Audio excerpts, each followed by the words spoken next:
Bonjour et bienvenue pour cette troisième vidéo. Ici, on va parler de libéralisme.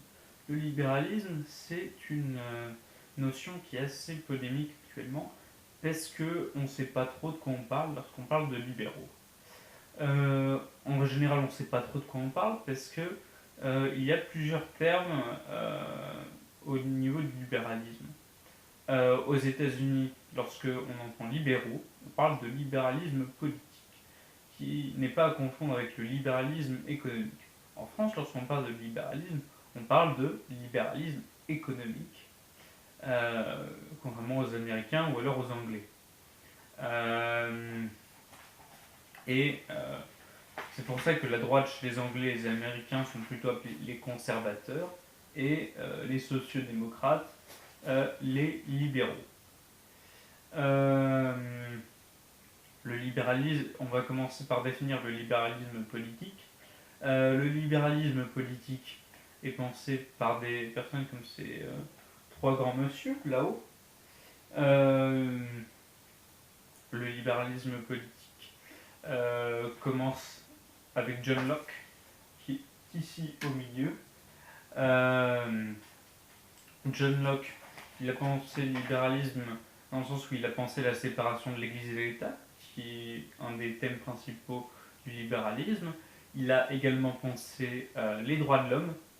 Les droits de l'homme, chez Locke, sont des droits issus de la nature et même de Dieu. C'est Dieu qui donne à nos hommes des droits intouchables que le législateur se doit de respecter. Euh, Ces droits comportent, par exemple, le droit à à être propriétaire de soi et de son corps, mais aussi la propriété privée. Chez Locke, la propriété c'est sacré. On verra que cette vision de la propriété comme sacrée aura un certain héritage à droite euh, au niveau des penseurs libéraux que l'on qualifie actuellement de droite.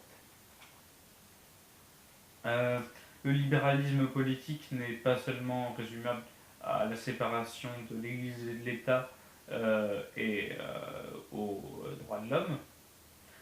C'est aussi pensé par rapport à la liberté d'expression. John Stuart Mill, que nous voyons ici, est un des grands penseurs de la liberté d'expression. Il a écrit ce petit livre qui s'appelle De la liberté euh, et qui fait une défense de la liberté d'expression en prenant par exemple l'exemple de Socrate qui a été condamné à mort injustement et qui était accusé de corrompre la cité, alors que pas du tout. Enfin, il montrait à quel point la liberté, le fait de priver de quelqu'un de sa liberté d'expression pouvait en fait plus nuire à la société que être bénéfique pour cette société. Euh, un des autres penseurs du libéralisme politique, c'est celui qu'on voit sur ce côté-là. Je suppose que vous le connaissez, il s'agit de Montesquieu. Il est à l'origine de la séparation des pouvoirs entre exécutif, législatif et judiciaire. C'est pour ça qu'en France, par exemple, le président de la République n'a pas le droit d'aller au Parlement, dans l'enceinte du Parlement, parce que ce serait comme rassembler le pouvoir exécutif et le pouvoir législatif. Ça ne se fait pas en France. Parce qu'on a un gouvernement républicain. Euh, et on appartient aux démocraties libérales. L'un des grands penseurs de la démocratie libérale, c'est Alexis de Tocqueville, dont on a parlé la dernière fois. Ensuite, on a parlé du libéralisme politique. On va maintenant s'attaquer à quelque chose qui est un peu plus compliqué, c'est le libéralisme économique. Le libéralisme économique a été pensé par Adam Smith, que nous voyons ici. Le libéralisme est basé sur plusieurs concepts. le concept principal, c'est celui de Homo economicus, un être rationnel qui fait des choix dans son propre intérêt, mais qui vit pour la consommation.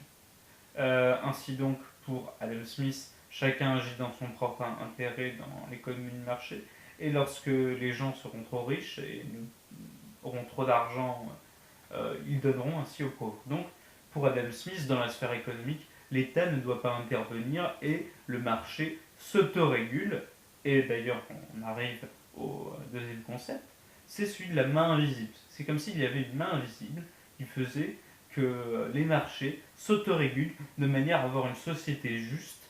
Et au final, on n'a pas besoin d'intervention de l'État pour rétablir l'égalité. Ce concept va par la suite poser une opposition en fait entre les libéraux de gauche et les libéraux de droite. Les libéraux de droite, la plupart du temps, l'égalité, pour eux, c'est secondaire par rapport à la liberté. Parmi ces libéraux de droite, on peut compter Ayn Rand, que nous voyons ici, qui est une farouche anticommuniste, et Friedrich Hayek. Friedrich Hayek est d'ailleurs opposé à l'égalité réelle, l'égalité de conditions matérielles, bien entendu, parce que pour lui, ce serait en venir aller contre l'égalité devant la loi. Par exemple, si on se réclame de l'égalité devant la loi, on ne peut pas, par exemple, donner un avantage à ceux qui sont davantage pauvres pour établir l'égalité réelle. Voilà en ce qui concerne Friedrich Hayek et Ayn Rand et le libéralisme de droite. D'ailleurs, au niveau des libéraux de droite, il y a Milton Friedman, dont je n'ai pas parlé, je n'ai pas l'illustration ici, mais c'est aussi un penseur du bouquin Capitalisme et liberté. Un livre où il critique pas mal le concept de Marx et il lui fait une apologie du capitalisme. Donc, voilà en ce qui concerne le libéralisme de droite. Le libéralisme de gauche, on peut retrouver pas mal de nuances en fait dans le libéralisme de gauche. Soit on a des personnes qui sont plutôt du centre-gauche et qui pourraient être classifiées de libéraux égalitaires, comme John Rawls, que nous voyons ici. John Rawls est à l'origine du concept de justice comme équité. L'État doit faire en sorte qu'il y ait une égalité des chances, que tout le monde puisse avoir accès aux mêmes positions. Et c'est ça, la justice selon Rawls, et c'est ça que doit faire l'État. Donc John Rawls est plutôt interventionnisme lorsque l'interventionnisme est nécessaire à l'équité. Friedrich Hayek, que nous avons ici, s'est opposé à cette notion de l'égalité des chances. Dans les autres libéraux de gauche que nous avons, il est plutôt centre-gauche que très à gauche. Mais ce personnage, c'est John Maynard Keynes. John Maynard Keynes est un économiste, comme Adam Smith, comme Friedrich Hayek, mais à l'inverse d'Adam Smith et Friedrich Hayek, pour John Maynard Keynes, le marché doit être régulé par l'État et l'État doit encadrer plusieurs aspects de la société comme les retraites, la sécurité sociale, etc. John Maynard Keynes est pour un État-providence. Et notre Friedrich Hayek, c'est encore une fois totalement opposé à ce concept plutôt égalitaire de notre John Rawls. dans les philosophes libéraux qui sont très à gauche, il y a Jean-Jacques Rousseau, que nous avons déjà vu lors de la dernière vidéo. Jean-Jacques Rousseau, comme on l'a dit précédemment, pour lui, égalité économique, en tout cas, c'est plus ou moins ce que j'ai entendu dans le bouquin, l'égalité, de manière générale, n'est certainement pas à opposer à la liberté. Et donc, l'État doit tout faire pour que l'égalité règne, pour que la liberté puisse régner, pour qu'il n'y ait pas de rapport de force qui nuit aux libertés des citoyens. Donc voilà pour Jean-Jacques Rousseau et les libéraux de gauche et les libéraux de droite, libéralisme politique et libéralisme économique. Maintenant, on va passer à quelque chose d'un peu plus rigolo. On va parler un peu d'actualité. Voici, j'espère que vous le voyez bien. Non, vous ne le voyez pas très bien.